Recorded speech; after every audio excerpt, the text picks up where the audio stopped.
ഗൂഢാലോചന നടന്നെങ്കിൽ അതിനു പിന്നിൽ പ്രവർത്തിച്ചവരെ നിയമത്തിനു മുന്നിൽ കൊണ്ടുവരണം.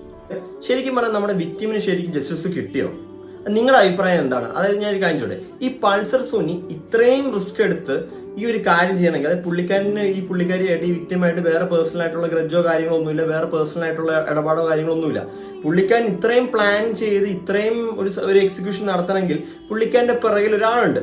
ആ ആളിനെ ഇതുവരെയായിട്ട് നമ്മുടെ പോലീസിന് അത് എക്സ്പോസ് ചെയ്യാൻ പറ്റിയിട്ടില്ല.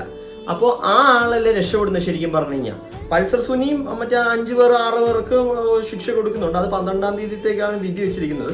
അത് ഓക്കെ, അത് കിട്ടി, അത് ചെയ്തു തരാം. പക്ഷെ ഈ ചെയ്യിപ്പിച്ചത് ആരാണ്? അത് ഇവരെ കൊണ്ട് ചെയ്യിപ്പിച്ചത് ആരാണ്? അത് ഇപ്പോഴും അൺനോൺ ആയിട്ട് കിടക്കുന്നു. അത് ഓക്കെ, ദിലീപേട്ടനല്ല, ഓക്കെ സമ്മതിച്ചു, ഓക്കെ, അത് ആ വിധി നമ്മൾ മാനിക്കുന്നു, കോടതിയുടെ വിധി നമ്മൾ മാനിക്കുന്നു. ഞാൻ ചോദിക്കുന്നത്, ഈ ശരിക്കും പറഞ്ഞാൽ ഈ ഇതിന്റെ പിന്നിൽ കളിച്ചത് ആരാണ്? അതിന് ഇതുവരെ എക്സ്പോസ് ചെയ്യാനായിട്ട് എന്താണ് ഇതുവരെ ആയിട്ട് പോലീസിനൊന്നും പറ്റാത്തത്?